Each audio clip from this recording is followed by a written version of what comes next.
मध्य प्रदेश के बैतूल जेल परिसर में बढ़ रही एमराल्ड हाइट्स मल्टी एक बार फिर सुर्खियों में है। मामला अब सिर्फ दफ्तरों तक सीमित नहीं रहा, बल्कि शहर के चौक चौराहों पर भी इसकी खुलकर चर्चा हो रही है। सूत्रों के मुताबिक कंपनी का एक कथित दलाल अलग अलग सरकारी दफ्तरों में घूमकर साठ घाट करता रहा और इसी खेल में प्रशासन को करोड़ों रुपए का चूना लगाया गया। शहर के जिम्मेदार नागरिकों ने इस पूरे मामले की शिकायत कलेक्टर से लेकर विभिन्न अधिकारियों तक की, लेकिन हैरानी की बात यह है कि आज तक न कोई जांच शुरू हुई और न ही किसी प्रकार की कार्रवाई की गई। शिकायतकर्ताओं का आरोप है कि इस पूरे मामले में जिला कलेक्टर की भूमिका भी संदिग्ध है। जब इस संबंध में जिला कलेक्टर से बात करने का प्रयास किया गया तो उन्होंने साफ कह दिया कि वे इस मामले पर कुछ भी नहीं कहना चाहते और ठेकेदार से बात करने की सलाह दी। वहीं शहर के जागरूक नागरिकों का कहना है कि जेल परिसर की हरियाली खत्म होने से शहर का लगभग 1/3 हिस्सा नाराज है। नियमों को ताक पर रखकर बिना किसी अनुमति के हरे भरे पेड़ों की बेरहमी से कटाई की गई, जिससे पर्यावरण को भी भारी नुकसान पहुंचा है। आरोप यह है कि इस निर्माण कार्य में मध्य प्रदेश भू राजस्व संहिता और पुनः घनत्वीकरण नीति 2018 का खुला उल्लंघन किया गया है, लेकिन जिले के जिम्मेदार अधिकारी इस पूरे मामले से बचते नजर आ रहे हैं। मामले में एक और बड़ा खुलासा तब हुआ जब आदिवासी व्यक्ति ने जमीन के ट्रांसफर को फर्जी बताते हुए उस जमीन पर अपना हक जताया। जब पीड़ित न्याय की उम्मीद लेकर तहसील पहुंचा तो तहसीलदार ने उसे कोर्ट जाने की सलाह देकर अपना पल्ला झाड़ लिया। अब सबसे बड़ा सवाल यही है कि इस खबर के सामने आने के बाद क्या जिला प्रशासन संज्ञान लेगा या फिर बैतूल की जनता के साथ हो रही यह धोखा यूं ही जारी रहेगा। क्या नाम है आपका? मेरा नाम बालाराम उनके साहब। बालाराम कहाँ के रहने वाले? बाजपुर। कहाँ आए थे आज? हम यहाँ पे तहसीलदार साहब के आए। क्यों आए? हम आए थे हमारी जमीन के लिए मांगने के लिए आए थे। कौन सी जमीन है आपकी? हमारी जिला जेल बैतूल की जमीन है। कितनी जमीन है ये? वो 26 एकड़ 22 डिसमिल में है, वो पूरी बाउंड्री हमारी।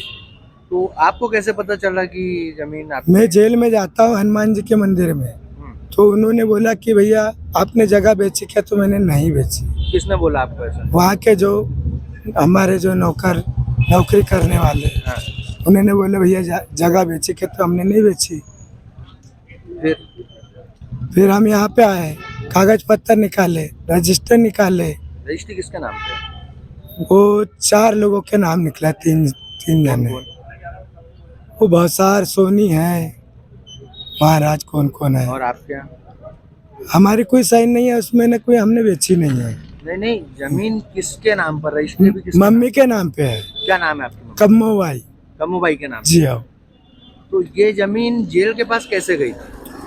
ये जेल वाले हमारे दादा हैं, मतलब यहाँ के। क्या नाम था उनका?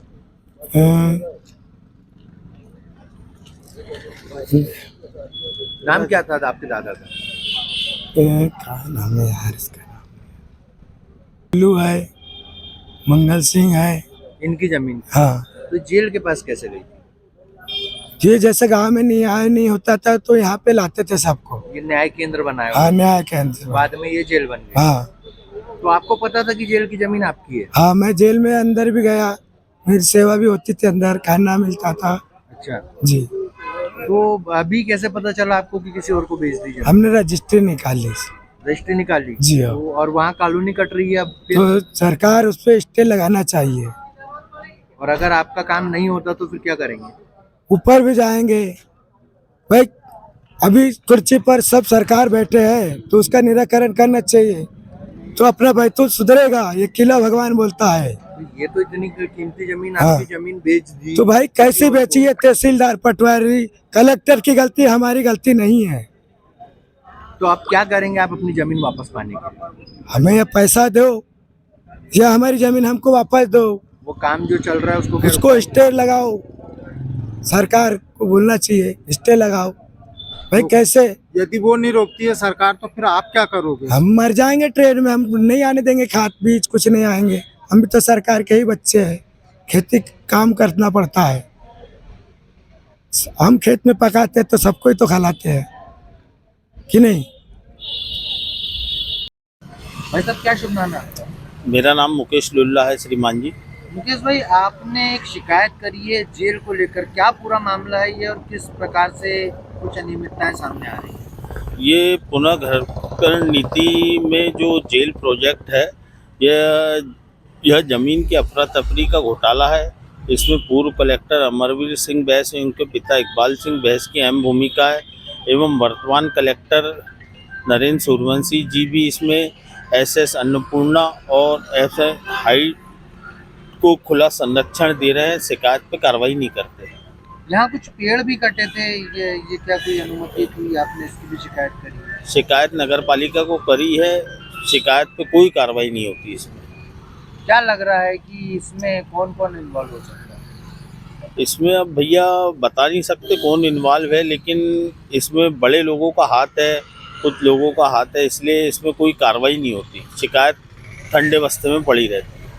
क्या इसमें कोई इस तरह की बातें भी सामने आ रही कि इस जमीन को इनके सुपुर्द कर दिया गया और यही इसके एवज में जेल बना के दे रहे हैं? क्या जी, ये बात सही है। ये कितनी कीमत है इस जमीन की? इस जमीन की वर्तमान में तो 200 करोड़ रुपए कीमत है। और वो जो जेल बन रहा है वहाँ पर उसकी क्या कीमत है? उसकी कीमत होगी 40-50 करोड़ रुपए। तो सीधे सीधे 150 करोड़ का घोटाला है जी। सामने आ रहा है। हाँ, क्या इसमें कुछ बड़े लोगों के नाम भी सामने आ सकते हैं? जांच होगी तो जरूर आएंगे। क्या आपने शिकायतें की? क्या इसकी कोई जांच हुई? अभी तक के कोई आया? नहीं, कोई जांच ही नहीं हुई, सब ठंडे बस्ते में पड़ी है आज तक। लग रहा है कि अब ऊपर से ही मिली भगत है। हाँ, लगभग कितने पेड़ काटे गए होंगे यहाँ पर? अब उसका भी अंदाजा नहीं है भैया कितने पेड़ काटे हैं। हरे भरे पेड़। जी, हरे भरे पेड़। भाई साहब, ये कुछ शिकायतें की है जेल जमीन को लेकर, क्या पूरा मामला है? इसमें बहुत सारी बातें जो सामने आ रही है, आपसे जानना चाहिए। पुनः घनत्वीकरण नीति के तहत बैतूल जिला जेल की 5.5 एकड़ जमीन देकर प्राइवेट फर्म से कढ़ाई में 34 एकड़ में जेल बनवाई जा रही है। जो जेल है, जेल के लिए जो पुनः घनत्वीकरण नीति है, इसमें जो नियम है कि नजूल की भूमि के बदले गांव की भूमि नहीं दी जा सकती, लेकिन यहाँ शहर में नजूल की भूमि जिला जेल की देकर वहाँ ग्रामीण क्षेत्र में निर्माण कराया जा रहा है। पहला नियम का यही उल्लंघन हुआ है। दूसरा यह है कि भू राजस्व संहिता की धाराओं का उल्लंघन किया गया है।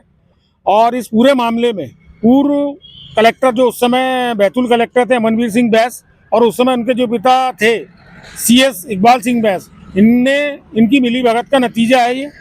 वर्तमान में जो कलेक्टर है नरेंद्र सूर्यवंशी, इनको कितनी भी शिकायत करो, ये उस पर कोई कार्रवाई नहीं करते, वो कोई सुनवाई नहीं करते। स्थिति यह है कि कढ़ाई में जहाँ जेल बन रही है वहाँ कढ़ाई पंचायत के 2 तालाब जेल के अंदर चले गए, लेकिन इन्होंने उससे कोई रिकवरी नहीं की ठेकेदार से। वहाँ पर करीब करीब 200 पेड़ काटे गए। उसको लेकर किसी तरह के कैंपा के तहत इन्होंने कोई प्लान बनाकर वैकल्पिक प्लांटेशन की कोई व्यवस्था नहीं की, कोई पैसा जमा नहीं कराया। इसी तरह अभी जो वर्तमान जेल परिसर है, यहाँ पर एमराल्ड हेरिटेज को जो कॉलोनी विकास की अनुज्ञा दी गई, इसमें भी नियमों का वायलेंस हुआ है। और इनके लिए जो आश्रय शुल्क और अन्य शुल्क जो लगना था, उसमें वर्तमान कलेक्टर के इशारे पर कुछ ऐसा किया गया जिससे नगर पालिका को कम से कम 2 करोड़ का नुकसान हो रहा है।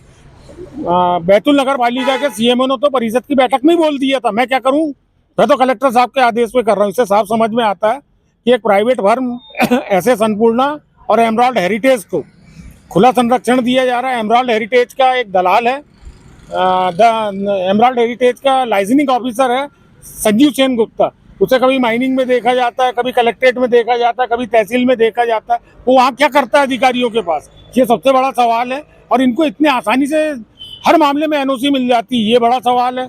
बिना रेरा के इन्होंने विज्ञापन छपवाया, बुकिंग शुरू कर दी, यह भी अपने आप में अपराध है। इनको जो कॉलोनी विकास की अनुज्ञा मिली, इसमें पूर्व ADM श्रीवास्तव और वर्तमान कलेक्टर सहित नगर पालिका CMO और AE की बड़ी भूमिका रही है, और इसमें जांच का विषय